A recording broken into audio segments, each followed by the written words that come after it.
Good morning आप सभी को। बहुत दिन बाद मैं अपना ब्लॉग बना रही हूँ क्योंकि टाइम ही नहीं रहता था और मेरे अंदर रेगुलरिटी भी नहीं है। तो सबसे पहले मैं उठती हूँ तो सबसे पहले मैं सब्ज़ी बनाती हूँ, खाने की तैयारी करती हूँ। उसके बाद पहले खाना, उसके बाद सब कुछ होगा। उसके बाद फिर जो मेन है जिसके लिए आई हूँ वो पढ़ाई। तो सबसे पहले अपना खाना खाती हूँ मैं, साबूदाने का खीर। साबूदाने खीर खाने के बाद फिर पानी ना भैया को हो। उठाती हूँ क्योंकि रूम पे पानी ही नहीं था।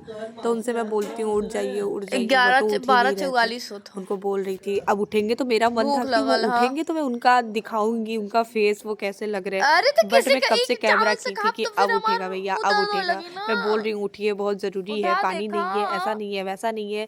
बहुत सारे इधर रीज़न देखा। दिया। और इनका पेपर भी है, पेपर भैया एक को इग्नू में बजे तो दे के रहे हैं। डिस्टर्ब होत तो बा ये अभी। भी था, तो ये उठे नहीं, फेस नहीं दिखेगा, सॉरी, कोई बात नहीं।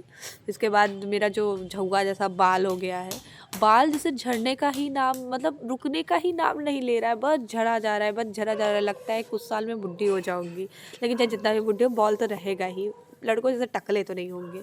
तो इसलिए मैंने सोचा थोड़ा बाल का देख ले, क्योंकि ठंड में तो और सब स्वेटर वेटर पहन लो ढेर सारा, तो उसके बाद और बाल झड़ने लगता है, इतना सारा गंदगी हो जाती है। तो मैंने सोचा ठीक है बाल कर लेते हैं, जो पोंछ जैसा बचा है उसको ही बचा लेते हैं। तो इसलिए मैं आंवला की तेल यूज़ करती हूँ, मैं वाटिका शैम्पू भी यूज़ करती हूँ, आंवला का तेल यूज़ करती हूँ, मुझे सही लगता है क्योंकि उसकी महक अच्छी रहती है। तो इस वजह से मैं वही यूज़ करती हूँ जब होता है तब। तो अच्छे से मैं अपने बाल में एकदम बढ़िया से तेल लगाती हूँ, बहुत टाइम कर वो करके। तेल लगाने के बाद फिर मैं इसको झाड़ती हूँ। अच्छे से तेल भी नहीं लगा है, तेल मुझे मम्मी ही अच्छे से लगाती थी, और नहीं तो अपने से मैं नहीं कर पाती हूँ। तो जितना हो पाता है उतना, और इसी में इतना बाल मैंने जितना झाड़ा उसमें भी इतना बाल निकल जाएगा, इतना निकल जाएगा कि मैं अभी देखिएगा टकली हो जाऊँगी कुछ दिन में। ये मेरा झाड़ने के बाद इतना पतला चोटी है, तो इसी में मेरे बड़े भैया मज़ा ले रहे थे, है ही नहीं, है ही नहीं। बट क्या करूँ, जो है वही है, बस इसी में खुश रहना। सबके पास तो ये भी नहीं होता। तो ये बनाई थी मैं चावल और साग, मेरा फेवरेट है चावल और साग चटनी। उसके बाद धूप थोड़ा निकलता है तो मैं आती हूँ, अपना संतरा खा लेती हूँ। मेरा संतरा फेवरेट फ्रूट है, मतलब अंगूर और संतरा मुझे बहुत पसंद है।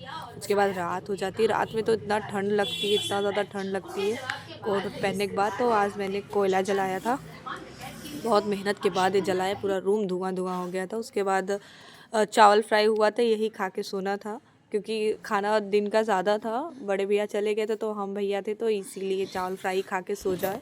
और ठंडी में मन भी नहीं करता, बर्तन धुलना पड़ता, हालत ख़राब हो, फिर अब चल रहे सोने। Good night.